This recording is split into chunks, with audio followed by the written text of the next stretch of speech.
Hello बच्चों, let's read this question. As the temperature tends to zero, that is 0 Kelvin, the specific heat, what happens to the specific heat? यानी कि जब temperature 0 Kelvin को चला जाता है तो स्पेसिफिक हीट को क्या होता है? या जीरो होता है, इन्फिनिट होता है, या जीरो इन्फिनिट कुछ भी हो सकता है, क्या होता है? तो उसके लिए जो की कॉन्सेप्ट है,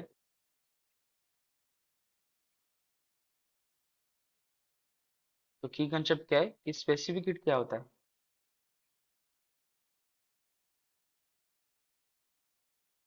तो स्पेसिफिक हीट होता है the amount of heat required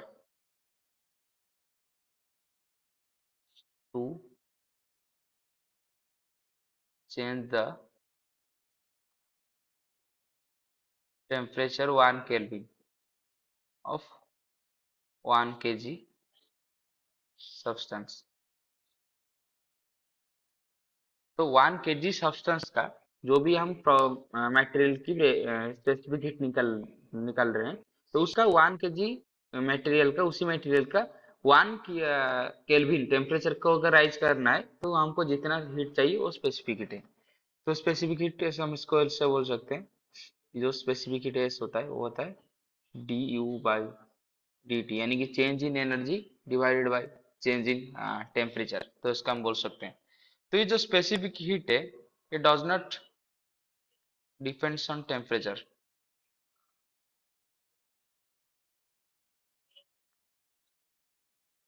तो स्पेसिफिक हीट क्या है? 1 केल्विन इंक्रीज करने के लिए टेम्परेचर कितना हीट चाहिए 1 kg मास के लिए।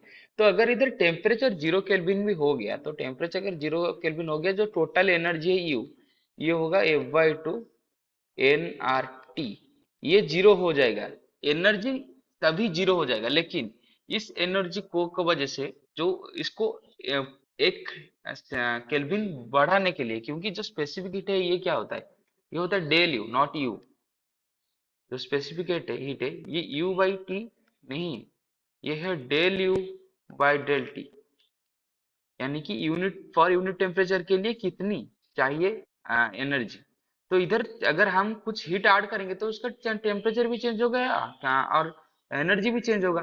तो ये it's not a particular temperature में पर्टिकुलर कितना एनर्जी है उसको हम डिवाइड नहीं कर रहे है। तो चेंज इन इंटरनल एनर्जी या टोटल एनर्जी कितना आएगा, जब तभी वो प्रॉपर्टी के ऊपर डिपेंड करता है उसकी सब्सटेंस का। तो सब्सटेंस का स्पेसिफिक हमेशा कांस्टेंट ही होता है, टेम्परेचर के साथ उसके कोई भी रिलेशन नहीं होता कि टेम्परेचर कम हो गया तो वो कम हो जाएगा। तो ऑप्शन सही ऑप्शन होगा या ऑप्शन डी होगा, ना वो जीरो होगा ना ये इन्फिनिट होगा। तो अगर एक मटेरियल का स्पेसिफिक हीट जीरो है तो हमेशा जीरो रहेगा, इन्फिनिट होता है हमेशा इन्फिनिट रहेगा। टेम्परेचर जीरो होने से वो जीरो नहीं हो जाएगा, क्योंकि वो हमेशा कांस्टेंट है। टेम्परेचर कितना राइज होगा फॉल होगा वो स्पेसिफिक हीट के ऊपर डिपेंड करता है, स्पेसिफिक हीट टेम्परेचर के ऊपर डिपेंड नहीं करता है। तो option D is the right answer. I hope you have understood this question. Best of luck.